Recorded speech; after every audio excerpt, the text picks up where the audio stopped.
Days of Our Lives spoilers preview. What will happen this week, October 20th-24? Salem Spectre, a week of unraveling truths and tangled fates in Days of Our Lives.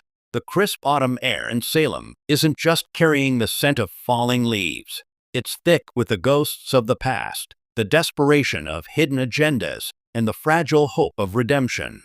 The week of October 20th-24 promises to be a tectonic shift for the lives of everyone touched by the ever-churning drama of Days of Our Lives.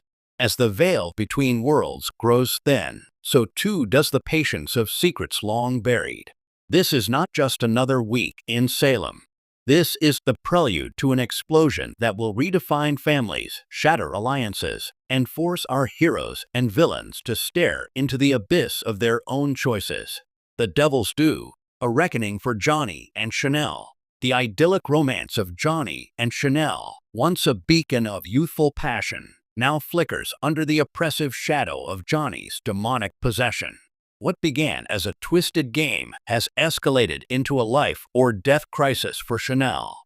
This week, the demon's grip on Johnny tightens, and its malevolent game becomes terrifyingly clear. Sources close to the Mera mansion indicate that the entity will orchestrate a series of tests for Chanel, designed not just to torment her, but to break her spirit entirely. We will see her isolated from her loved ones, her sanity questioned, and her physical well-being placed in imminent danger. In a chilling sequence, Chanel will find herself trapped in the catacombs beneath the mansion, forced to confront a manifestation of her deepest fears, a twisted vision of her late mother, Paulina, condemning her for her life choices. But a glimmer of hope emerges from an unexpected source. Allie Horton, tormented by guilt for her role in unleashing this evil upon her brother, will finally break her silence. She will confide in a skeptical Marlena Evans. The legendary psychiatrist, who has battled this very demon before, will see the telltale signs she had hoped never to witness again. The stage is set for a monumental confrontation, but is Marlena prepared to wage this war a second time, knowing the cost could be her own soul? A mother's agony, Nicole's quest, and Eric's crisis of faith. Meanwhile, Nicole Walker's world remains a desolate landscape of grief and determination. Her belief that her baby Jude is alive and well has become her sole reason for breathing. This week, her relentless investigation brings her into direct conflict with Sloane Peterson, who is living in a gilded cage of her own making, terrified that every knock on the door could shatter her carefully constructed lie. Nicole's pursuit of the truth will lead her to a forgotten employee of the Bayview Adoption Agency, someone who holds a crucial piece of the puzzle. In a tense, rain-soaked confrontation in a dimly lit parking garage, Nicole will use every tool at her disposal, from pleading desperation to veiled threats, to extract what she needs. The information she gleans will point a damning finger directly at Sloane, setting the stage for a volcanic confrontation in the weeks to come. Simultaneously, Eric Brady, now a father to the child he believes is his with Sloane, finds himself in a profound spiritual crisis.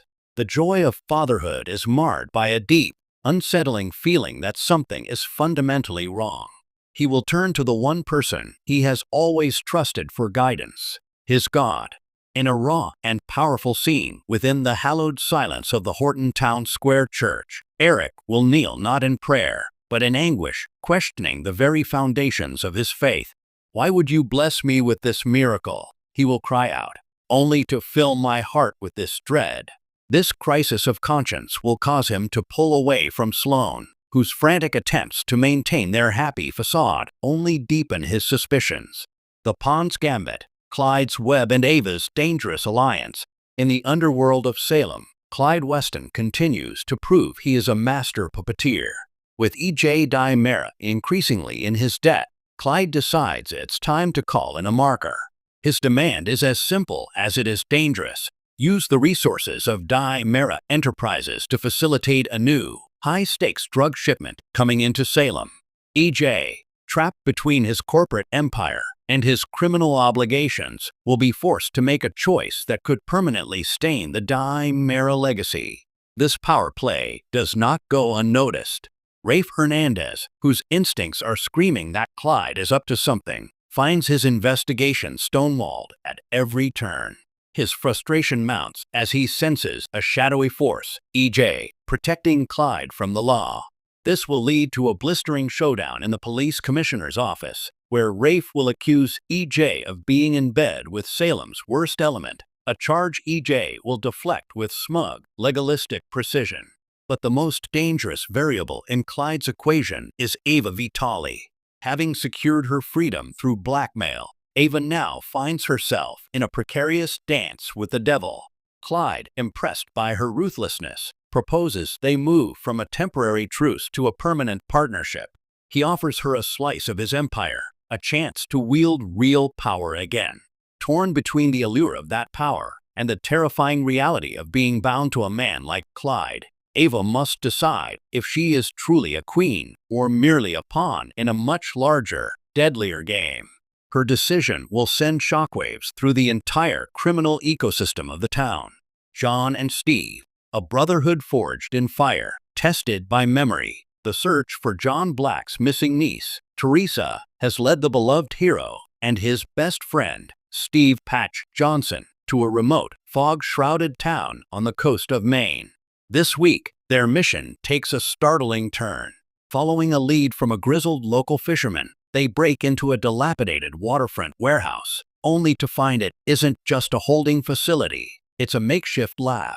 Inside, they discover files that point to a shadowy organization with ties to John's own mysterious past, an entity known only as the Continuum. More shockingly, they find a familiar symbol, the emblem of the Kyriakis family. This discovery suggests that Victor's legacy, even in death, is far more complex and far-reaching than anyone imagined. In a heart-pounding sequence, Steve is captured by the facility's security, forcing John to stage a desperate rescue. As they fight their way out, a flashbang grenade explodes near John, triggering a fragmented, painful memory of a young woman with Teresa's face crying out for help. This momentary breakthrough is both a gift and a curse, offering a clue while reminding John of the immense personal stakes. The bond between John and Steve will be pushed to its absolute limit, proving that some friendships are the one weapon that even the darkest forces cannot break. The governor's secret, Paulina's health, and a family on the brink. At the governor's mansion, Paulina Price is fighting a private war. The troubling cough she has been hiding is getting worse, and the fear in her eyes is becoming harder to conceal from her husband, Abe.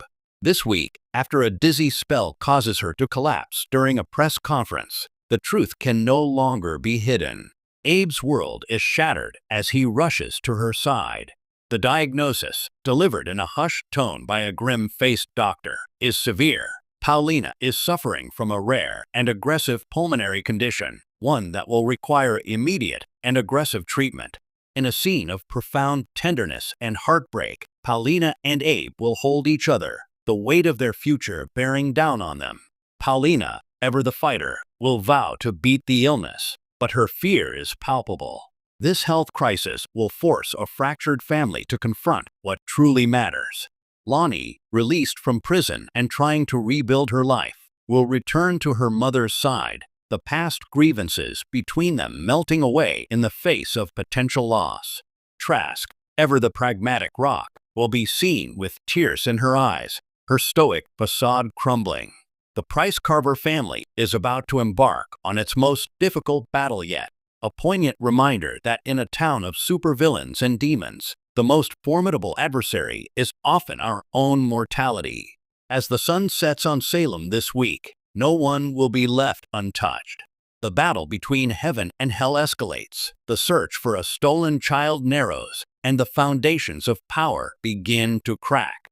In Salem, the days of our lives are never just days. They are epochs of emotion, and this week is poised to be one for the history books.